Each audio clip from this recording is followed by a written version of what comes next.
more pets. What is fear? Fear is such a basic part of who we are. Where is it created? Atmosphere in a game like this is everything. It's terrifying, but it's beautiful. And how can we use it? With horror, there's no rules.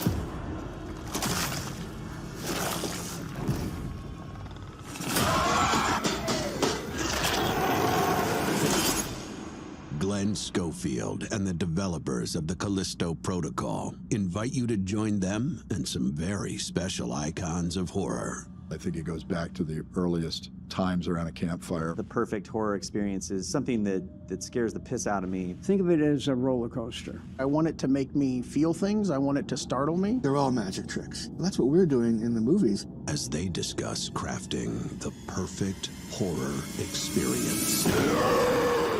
The 5 tenets of horror for the Callisto Protocol are brutality, atmosphere, Tension. Helplessness. and humanity. The Callisto Protocol is mastering horror.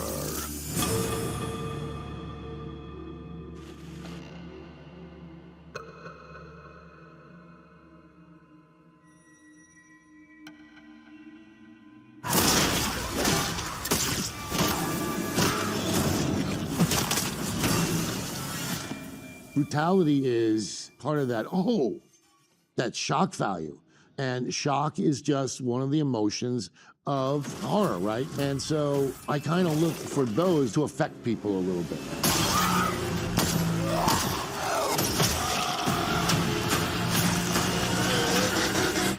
what we wanted the project to be was really about looking at films and games and kind of thinking about how we wanted our project to sit within those. You know, we watch these movies and it does give you a feeling. It was a lot of fun because there was a lot of research.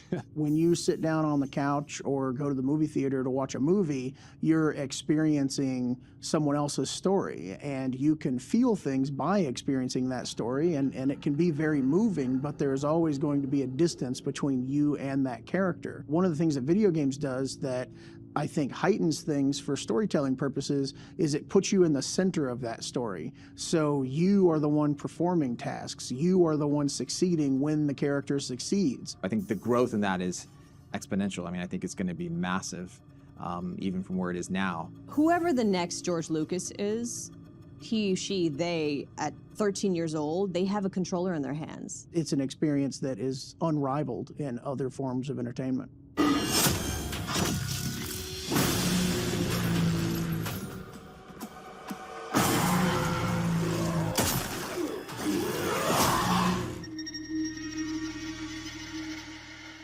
There are two movies, Hostel and Martyrs, in which there was a scene in each one that were so brutal that it affected me. Like for a couple of weeks, I'm like, oh, gee, you know, just thinking about it, I'm like, man, that was really brutal. The concept of brutality is, well, it's certainly useful. Brutality is a very specific kind of trauma. It is usually senseless. It usually has a visceral, almost excessive amount of violence to it. They don't pull punches at all in this game, and I was like, whoa, Glenn, Scott, Chris, you guys are crazy. We wanted to get to something that felt very raw, very real for the player, and that's a fantastic tool for really sort of cutting through the noise in some respects, for connecting with people and evoking that kind of almost like lizard brain reaction of terror and fear to what's happening on screen.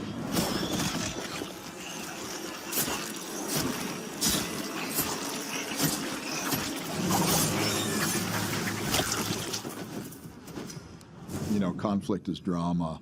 And physical conflict, AKA brutality, is the most primal form of conflict. And it's something that everyone can understand. You have to be very, very careful with it. You know, you see somebody come along and chop somebody else's head off, like Tom Savini did in Friday the 13th. Well, that had never been done before. It became like a magic trick. You say, how did they do that? But it's gone. And then you go forward. I do the same thing a magician does. A magician is trying to make you believe that what you're seeing is really happening. Well, that's what we're doing in the movies. We do have a lot of parts coming off and dismemberment and all of that. We have bones showing off, but it's not like, oh, this game is about showing the bones. No, I think it's about the combination.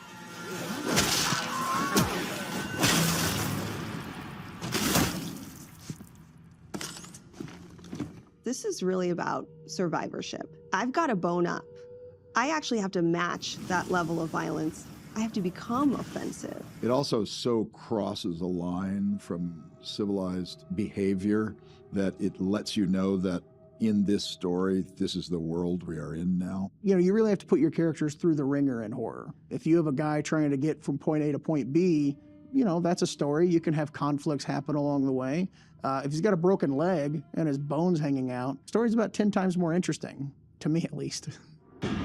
I'm just trying to give you a chance at rebirth.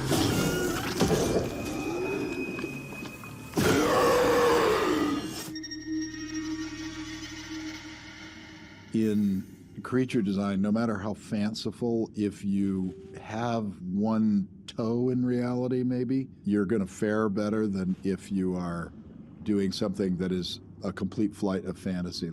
You know, Biophage didn't just happen. It took a lot of like nuances and drawings and sketches and 3D pieces and stuff like that. And then I realized, personally, the thing that scares me the most is a deranged human. When you make a character that is 2 arms, 2 legs, a head, 2 eyes, you're building familiarity into it. Does that make it more or less scary? There is something a lot more terrifying about being able to look at a creature, seeing that there's a human, relatable side, right? That could be me.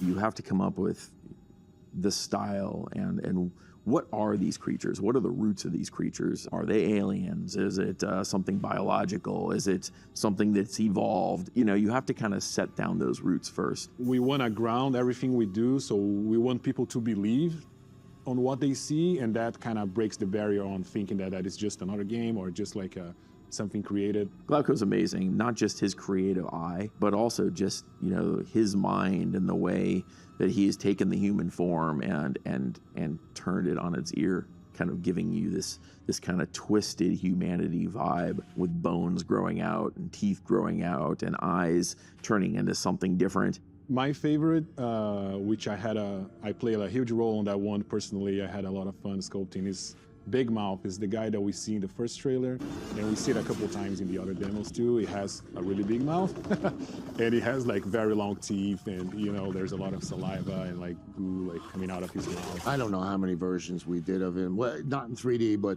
we probably have about 50 different designs of him. Yeah, that one is my favorite, maybe for bias reasons, but.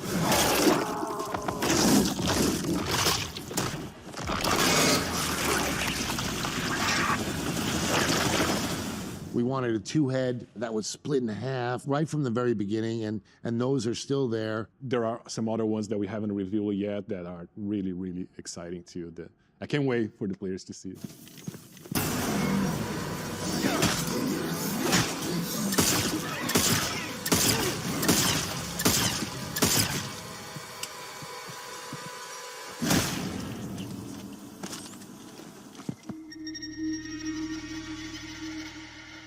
Our combat experience is really getting close to these creatures, and we show full detail. We don't hold anything back. A lot of it was picking melee as the 50% of our gameplay. You are very close to enemies. You're always within reach of them, and so you're in danger. That also is a way to show the brutality right in front center stage. So as we're doing these melee hits, you're seeing that reaction. Our camera's close up to the enemy, to you. So you see the arm pop off, you see the blood.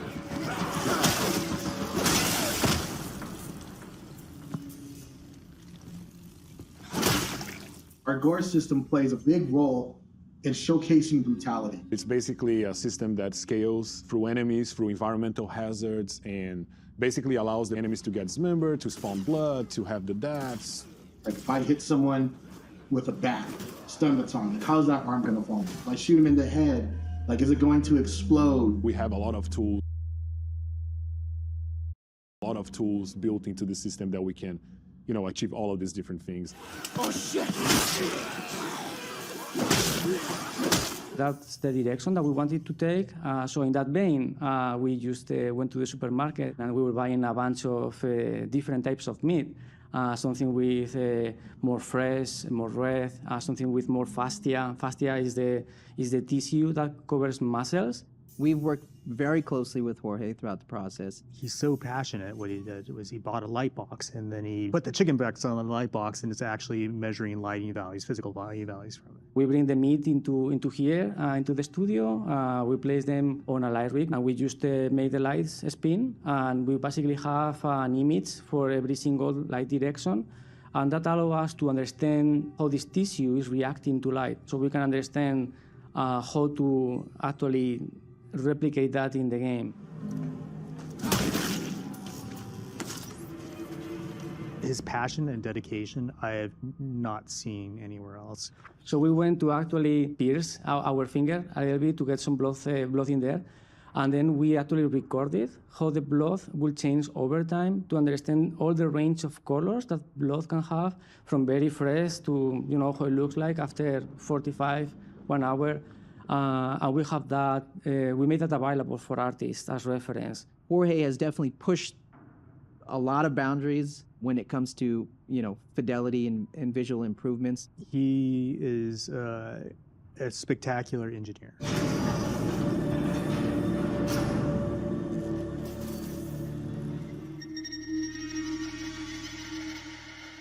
The dodge system is very important to our game because it really separates us from a lot of other games in the horror genre. What that is if you hold left on the left stick while an enemy's attacking, you will dodge their attack. And if they come back again and hit you again, you have to hit right.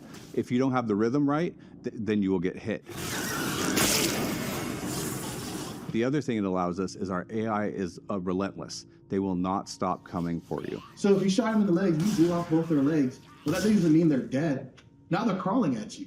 And if they're crawling coming at you, if you can't shoot them, well, hit them on top of the head. Boom! So we are building this world like full of fear, full of horror, and then when you fight an enemy, you get a satisfaction of like ripping off the enemy's head. It's just really trying to enhance that they are very brutal with you. You can be brutal with them, but they will be brutal back. It shows consequence, right? You don't only see the threat, you can really understand what's gonna happen if that's gonna be reaching to you and it's gonna be defeating you. And that's where we have a lot of fun because we want the player to feel like, oh man, like, did I just die like that? Like, oh, this is horrible, and like, this is so disgusting. We've got some real cool death scenes for Jacob, really special.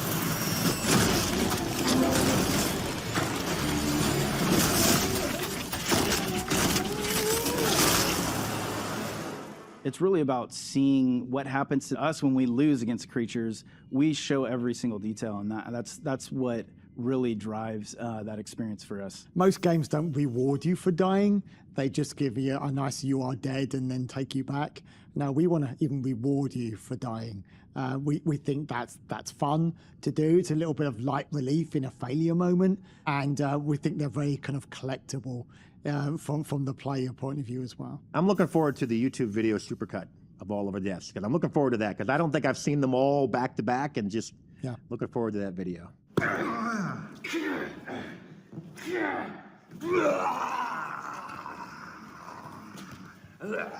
One more.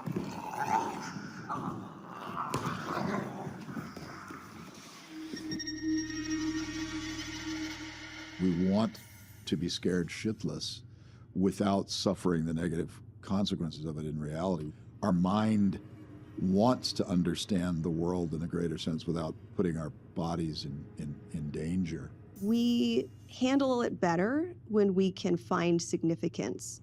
We can find meaning in it. And good storytelling will help us find that purpose in really straightforward ways. Characters striving to succeed against all odds. I mean, that's really the secret sauce of storytelling, and horror does that, I think, better than almost any genre, and brutality is a huge element to that.